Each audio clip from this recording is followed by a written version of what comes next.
Assalamualaikum warahmatullahi wabarakatuh. Balik lagi di acara Himaset Podcast. Obrolan dalam sekret.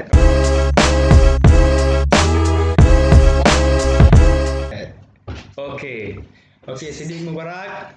Terima kasih Dik sudah mau datang kemari. Sangat terhormat nih ya kita kedatangan Ketua DPM Unsyah. Ya, tamu spesial kita nih. Nah Dik, ini kan di tengah-tengah carut marut negara Indonesia nih, bangsa kita termasuk Aceh sendiri udah mulai kurang bagus lah. Kayak mana pandangan Sidik tentang kampus kita Unsyah? Ya tentunya di tengah pandemi kita kuliah sudah dinamakan dengan teknologi 4.0 nih, ya kan? Dinamakan dengan daring, webinar, kita mengikuti kegiatan semua melalui online gitu tentunya. Nah di sini kita yang perlu kita lihat pertama di bidang akademik kita mampu nggak serap ilmu pengetahuan atau pembelajaran yang dikasih di kampus, mampu nggak melalui online Dalam kondisi sekarang ini ya. dalam kondisi sekarang berbeda dengan seperti biasa. Kalau biasa sebenarnya dosen otomatis tatap muka dan bertanya pun enak. Dan saat ini dosen agak kaku nih, apalagi dosen-dosen tua dibandingkan dosen muda. Karena belum terlalu melek ya terhadap teknologi ini ya. Mungkin ya. Bahkan kita lihat sekarang dosen tua pun kadang-kadang nggak bisa pakai nih zoomnya. Kayak mana? Kan agak bingung juga nih dosen. Nah kalau untuk Unsyah di bagian menyuarakan aspirasi atau Unsyah di mata kondisi Indonesia, Unsyah termasuk yang maju nggak untuk menyuarakan aksi seperti itu? Kalau kita lihat kondisi Indonesia sekarang Indonesia ini bisa kita namakan sangat lambat ya. Sangat lambat. Dimana kita lihat Lambat ya. Ini pengakuan dari Ketua DPM langsung ya. ya sangat lambat dalam mengeluarkan apapun ya, baik itu pemberitahuan, baik itu keputusan, itu sangat lambat. Dikarenakan sudah keluar pemberitahuan di kementerian itu di tanggal sekian, tapi seminggu setelahnya baru dikeluarkan di Unsyah.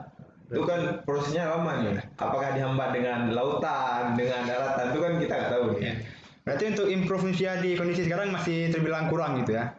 Ya itu sangat kurang kalau menurut saya. Oke, bentar lu. Ini kan sebelum kita berbicara lebih jauh lah nih kan. Ini baru dibuka udah serius sekali kan gitu kan. Jangan inilah ya kan. Jadi aku gini. Ini kan Sidik nih kan alhamdulillah kan sebagai Ketua DPM Unsyah gitu kan. Jadi kan orang kan nggak tahu nih sepak terjang seorang Sidik Mubarak nih di kampus kan. Jadi sebelum menjadi Ketua DPM nih kan pasti kan ada proses-proses yang dilakukan. Nah itu dulu kayak mana ceritanya bisa ada niatan mau naik jadi DPM lah dulu kan. DPM itu kan setelah terpilih kan baru dipilih di sana kan sebagai ketua kan gitu kan. Internal sama mereka. Jadi maksudnya kayak mana pemikiran bisa aku kayaknya naik ke DPM nih gitu. Ketua, nomor satu di DPM. Apakah memang dari diri sendiri, dari hati yang paling dalam pengen jadi anggota DPM? Apa memang biasa ada yang kan gitu ngerti lah. Karena kutip biasa mungkin ada yang sorong atau apa gitu. Kayak mana tuh ceritanya dulu? Untuk berbicara masalah DPM nanti ya ke depannya, ini terkhusus pada masuk kuliah itu tergantung dari niat kita. Kita mau niat fokus akademik kah, fokus untuk membangun relasi kita kah, fokus untuk mencari kawan. Nah, itu kan tergantung pada individu manusia nih masing-masing. Kita nggak bisa langsung judge bahwasanya aku harus fokus akademik, dia harus fokus akademik, nggak bisa. Karena itu kepribadiannya berbeda-beda. Nah, jadi ini ceritanya sangat panjang ya. Gimana, boleh cerita panjang? Boleh. Pengalaman dari awal sampai jadi ketua sekarang. Nah itu di pertama masuk kuliah itu kan kita masih bingung nih, kita mau kemana, kita harus ikut kemana. Nah, jadi kalau dari kami dikhususkan untuk himpunan dulu nih, himpunan. Nah, kemudian dari abang-abang letting pertanian itu ada event namanya Pemira di bulan 12 karena kita masuk di sekitar bulan 9. Iya. Nah, itu langsung jumpa dengan event Pemira. Nah, disitulah diajak untuk bergabung di Pemira. Itu baik menyukseskan Pemira, baik itu dengan pembentukan tim di Pemira. Itu berarti pas masih maba tuh. Langsung diajak gabung gitu. Ya, itu masih maba dan kita nggak tahu apa nih, apa itu Pemira, gimana dia. Berarti dari maba udah sibuk ya sih ya. Jadi bisa dibilang kayak gitulah ya. Nah, karena dari awal niatnya kita dari saya pribadi saya ingin kuliah ini bukan untuk tujuan utama oke kita tanggung jawab sama orang tua, tapi selebih itu kita harus punya kelebihannya apa nih. Nah, situlah ini yang kita membentuk relasi sejauh jauhnya dan sebaik-baiknya kita. Nah, kemudian setelah itu pada tahun 2018 langsung diajukan untuk masuk di tim KPR. Istilahnya kalau kita bilang apa namanya, kalau di Aceh KIP. Iya. Kayak yang penyelenggara Pemira kayak gitulah ya, KPR ya. Kita lebih situ ya. Itu KPR Unsia atau KPR Fakultas? KPR Rusia. KPR Unsia. Langsung main ke Rusia berarti. Langsung Unsia. Jauh memang sepak terjang. Nah, di situ kan kita udah jumpa nih apa namanya kawan-kawan di 12 fakultas nih. Itu kan beragam nih kawan, kita bisa saling diskusi, bisa saling tukar informasi baik dinamika fakultas, baik kondisi kampus. Nah, itu sudah ada kawan ya terlebih dahulu. Jadi kita dasarnya udah ada dasar di kawan KPR. Kemudian selanjutnya ada UKM ini namanya, ada UKM SPD. Nah, di situ 2019 saya langsung dikasih jabatan sebagai SKUM nih. SPD tadi ya. Ya, SPD ya. Itu UKM yang lama, kemudian kami hidupkan di 2019. Nah, inisiatif dari tim KPR tadi ini kita bilang. Oh, berarti cikal bakal dari tim KPR tadi lah ya.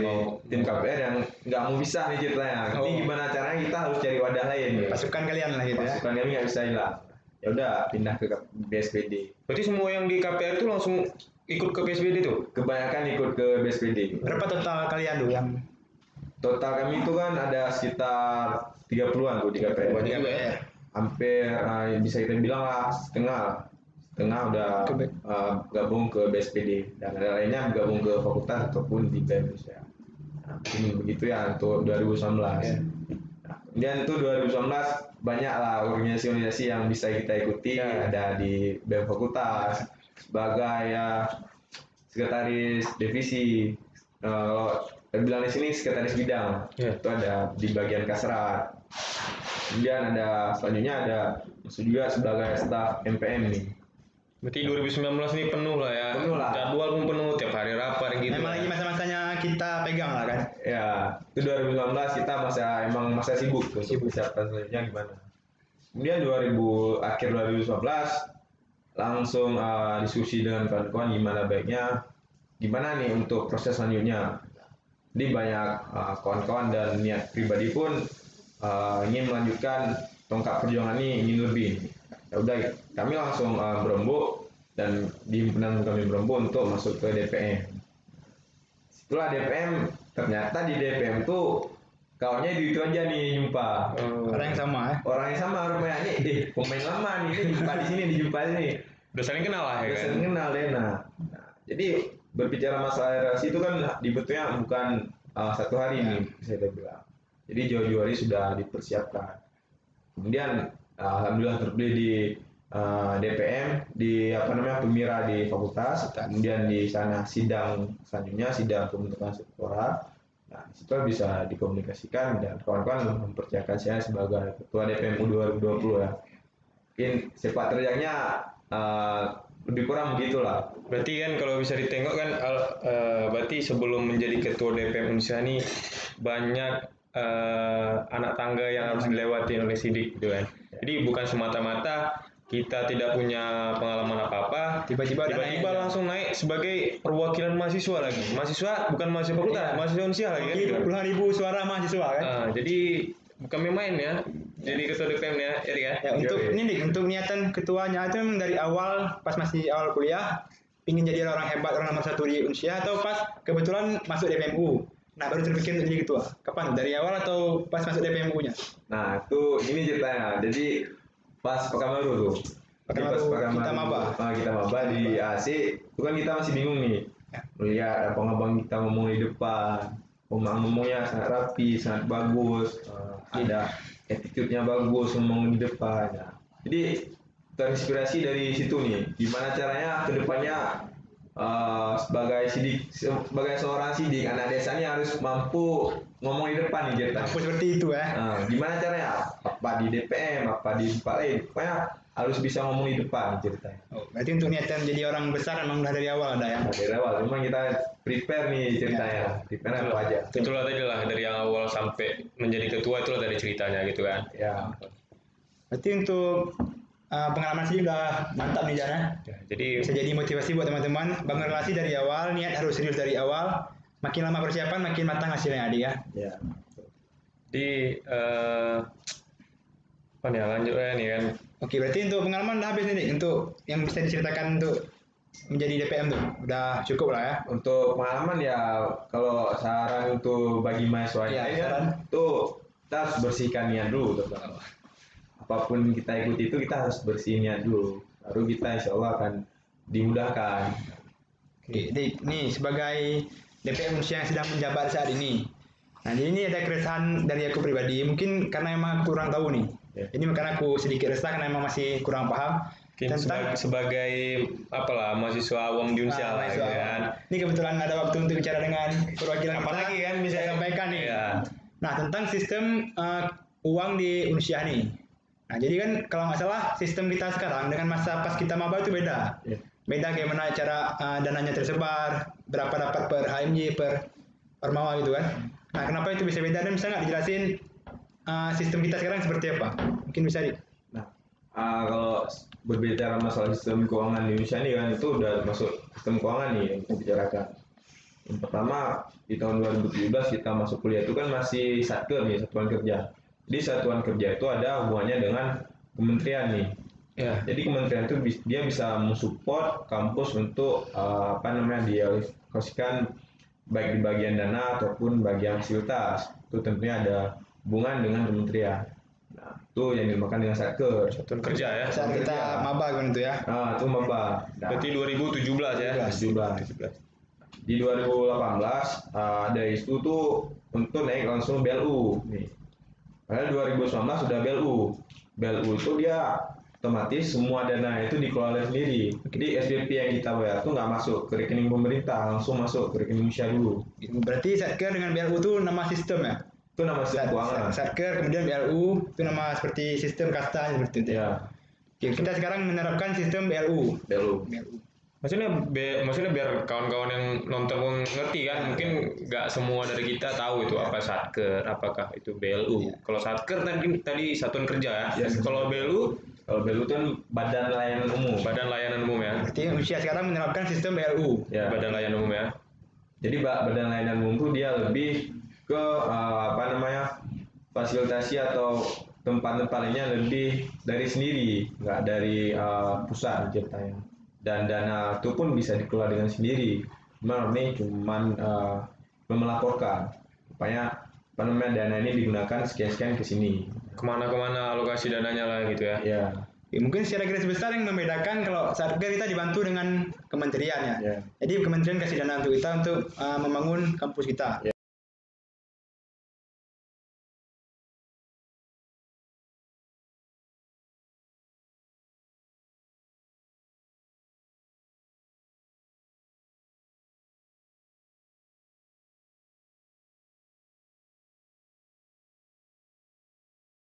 Nah, berarti itu ada sangkut pautnya dengan karena heboh nih tahun ini. Uang kuliah Unsyah mahal.